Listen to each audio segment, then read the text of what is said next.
Atherosclerosis is the buildup of fatty deposits, including cholesterol, in the walls of arteries.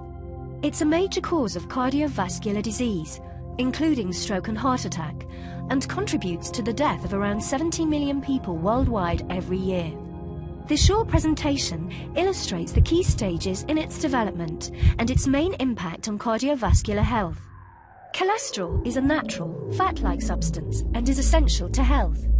However, too much cholesterol in your blood can be harmful. Cholesterol is produced in the liver, but can also be found in certain foods, such as those high in saturated fats. There are many types of cholesterol. The main type involved in atherosclerosis is called LDL-C, or bad cholesterol. Another type of cholesterol, HDL-C, is called good cholesterol.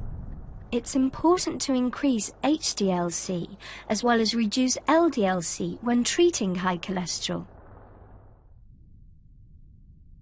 A normal artery wall consists of three main layers: a thin, smooth layer that lines the inside of the artery to help blood flow, a muscular, elastic layer that helps the artery pulse to push blood around the body, and a tough outer layer to protect the artery. The exact cause of atherosclerosis is not known, but several factors, including smoking, high blood pressure, diabetes, and high cholesterol, are known to damage the smooth lining of the artery and contribute to atherosclerosis. Once this layer is damaged, the bad cholesterol, LDL-C, can get into the wall of the artery. There are four key stages in the development of atherosclerosis. The body tries to defend against the invasion of LDL-C into the artery walls by activating specialized cells called macrophages to consume the LDL-C. They become enlarged cholesterol-enriched cells called foam cells that are embedded in the vessel wall.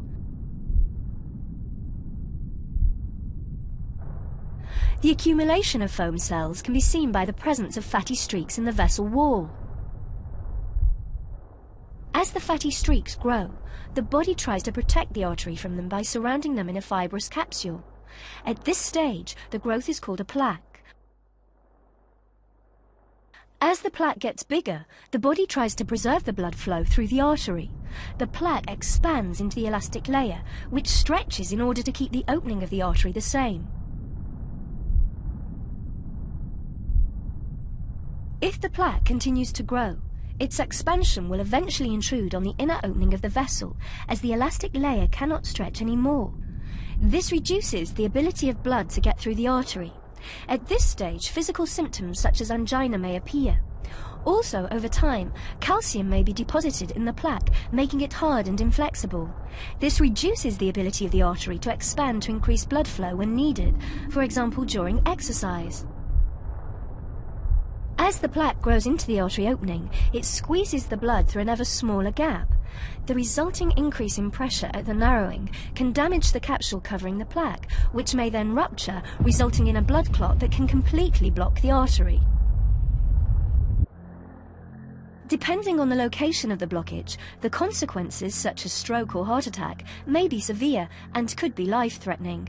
Atherosclerosis is progressive, and it can take many years before symptoms appear. But some people can have no symptoms even with extensive atherosclerosis and are at risk from sudden death.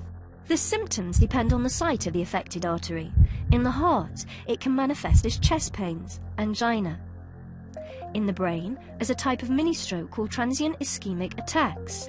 And to the legs as a cramp-like condition called intermittent claudication, which can result in amputation of the limb. If a plaque ruptures, the resulting blood clot may block the artery and cause a heart attack or a stroke, which can often be fatal. Atherosclerosis may cause the artery wall to weaken, causing it to bulge under the pressure from the blood. This bulge, called an aneurysm, can rupture, and the resulting bleed, called a hemorrhage, can be fatal. We hope, after this presentation, that you understand how the bad cholesterol LDL-C contributes to cardiovascular disease and atherosclerosis, and what that means for your health. We also hope you appreciate why always taking your medication, as prescribed by your doctor, is so important in maintaining low LDL-C and high HDL-C in order to reduce your cardiovascular risk.